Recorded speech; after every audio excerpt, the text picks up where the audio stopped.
What's up, Dragon Brood? Here we are at the approach of the release of Innistrad Midnight Hunt, and I still have a couple more weird ideas we want to throw out there and see if some of this stuff works.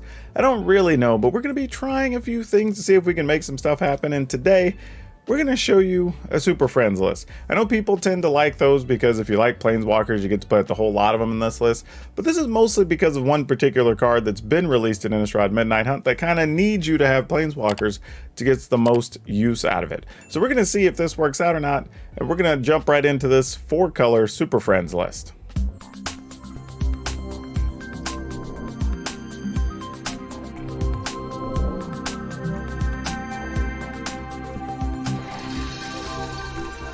Alright, so right off the bat, we're going to be talking about Light Up the Night. I have this in a couple of other lists as just a quality removal card, X-Spell to be able to just finish things off sometimes, but I do actually like that this has a flashback on it, which is great. So it's a red and X, and you get to deal an additional 1 damage if you target actually 1 extra damage if you target a creature or a player. So, or creature or planeswalker, not if you hit a player. If you hit a player, it's normal. But the biggest thing here is that because of the flashback on it, when you pay the 4, you also remove X counters from your planeswalkers and then deal X damage, which could be really big if you have 3-4 planeswalkers on the table with some solid loyalty, right? So that's one of the things we're going to be trying to do with this deck here. And I'm a really big fan of the card. One, the artwork's just super sweet. Looks like Chandra's about to set some things on fire. I don't know if that's her coming to clear up the festival or the wedding that's coming in a couple months or whatever. But either way. So this is the kind of, I won't say the centerpiece, but it's kind of the impetus for the deck, if nothing else. So there's that. We're also rolling into 4 Lotus Cobras. And this is a spot where we really do get to take advantage of Lotus Cobra because we do have multiple colors of things. So that's going to make life a little bit easier to play our cards. And we have a couple of things that could also help with our land situation. Speaking of which, we are playing 4 Florahedrons because, again, this could be a land, so it can come into play. Even if it's tapped, you still don't fall behind because of the Cobra. It could also just be played on 2, so you can go to 4 mana on turn 3. That's possible. So it's doing a few different things here to make sure we don't miss a spell starting on turn 3. We also are playing 3 copies of Prosperous Innkeeper, and this is doing kind of double duty in the deck. Like, though it does give us only 1 treasure that we can sacrifice, that's very helpful a lot of the times, but that extra little bit of life could matter. We are playing more of a mid-rangey defensive kind of deck, and most of our planeswalkers are going to be able to make creatures in some capacity, so those extra little points of life are going to add up over time. I decided to play 2 copies of Dire Strain Rampage. We've covered this in some other deck lists, but if you haven't seen that, this is a 3-mana card that lets you destroy an artifact, enchantment, or land.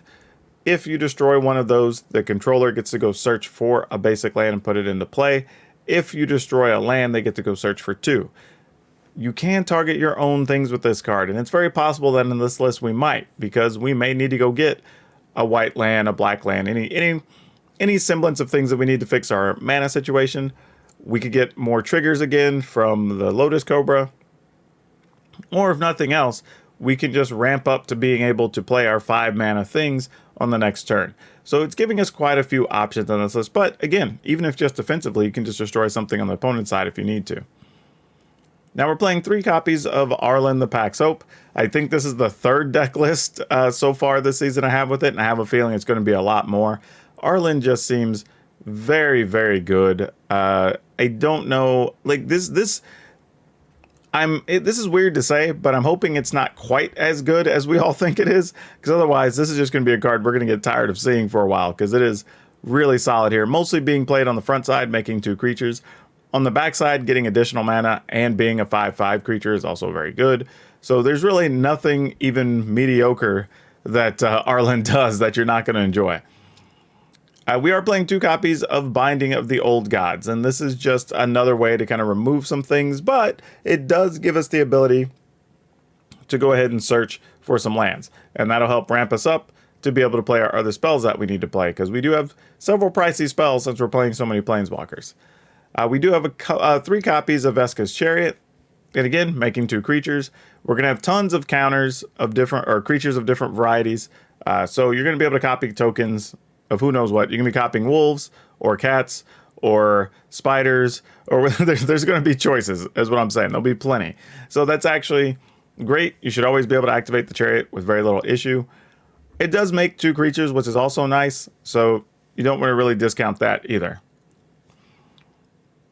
We're playing 2 copies of Nissa of Shadowed Boughs, and this was one that's a little tougher to include. I mean, getting to turn a land into a creature is nice. Getting to return something is nice, but we don't have all that much to return.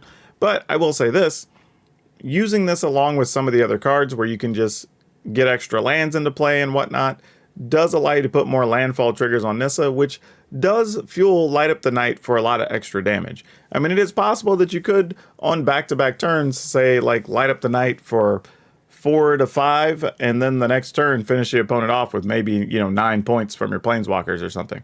And Nissa could be a very big part of that. So keep that in mind, just something to think about. Playing 2, Kaya the Inexorable. This is kind of neat, but mostly for the removal portion. But if the games go long, you can just get to where you can just keep playing your planeswalkers over and over, right? So if she ultimates, fine. You don't really care. Otherwise, you're just kind of protecting some of your small creatures, getting tokens in their spirits in their place. But realistically, this is just another quality removal card that does have some upside to play the long game. Then we mentioned those spiders. Well, we do have a copy of Lolth in the deck. Again, you're going to be able to make so many tokens. You're going to have a lot of times late where your mana creatures aren't going to do much but chump block. So you get to reload Lolth, and Lolth also can help us search, which is nice. And then the spiders you get also do have menace, so that's something to take into account, because being able to just nickel and dime your opponent could be good whenever you have an X spell that you're going to be planning to finish them with. Then we're playing 3 copies of Wrenn and 7. This is a great spot for Wrenn and 7 because even searching the lands and putting the lands into play have value here, right? Putting those lands into play can trigger your Cobra. It can also give you extra counters on Nissa. Both of those are actually very powerful here. Even minusing the Wrenn and 7 just to turn it, make a creature token could also be very good. So there's nothing here we dislike on it, and most of the abilities should be pretty versatile. And then the thing that kind of is going to make a lot of this go is Storm the Festival.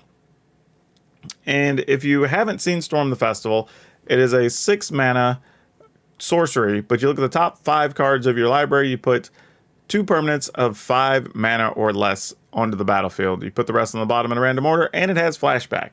So you're going to always be able to use that mana because you play this for 6 initially, you play it for 10 on the flashback. So any ways you're making mana are also going to be beneficial down the road for that. Obviously, all of our planeswalkers and our good cards are 5 mana or less. So we do have a lot of potential hits we can get there, especially if you include stuff like the Chariot and Binding of the Old Gods.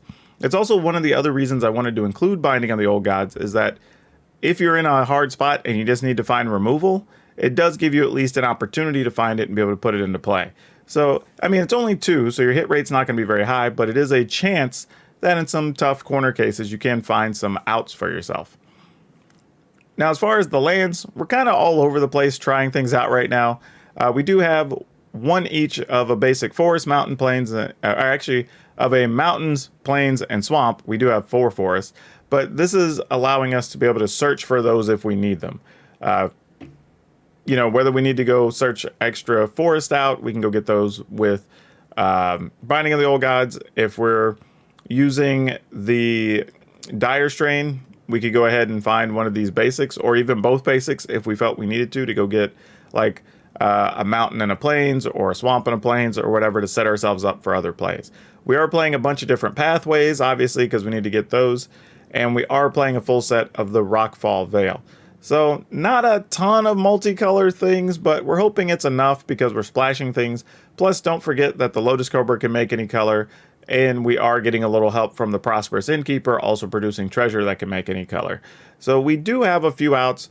If you're looking at different colors of cards, we don't really have that many. We only have 8 cards that are requiring black mana, and 9 cards requiring red, and then 2 requiring white. So not too hard to get the colors we need into play, hopefully. This deck's definitely different than a lot of the others we've had up so far this season on the channel, and I actually really appreciate that. It's taking advantage of several of the new cards while really utilizing a lot of the fun older cards, some in some cases like Lotus Cobra, that have kind of lost their luster a little bit over the last few months. So it's cool to have an opportunity for those to step in and really be important here.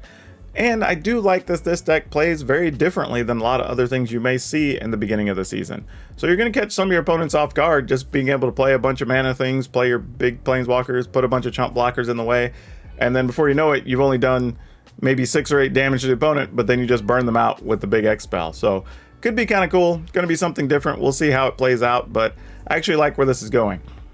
Also, if you like this idea or you have other suggestions, please let me know down in the comments. Or if you want to go deep discussion on this deck, or you have a cool deck idea that we haven't covered on the channel and you want to talk about, feel free to come by the Discord. The link's down in the description below. And remember, if you haven't, please like, subscribe, follow, share, all that wonderful stuff. Most importantly, whether you're watching my content or somebody else's, please remember to share the content of your favorite content creators, because that's how you help their programs grow. And that's all I have for you for now. We'll see you next time.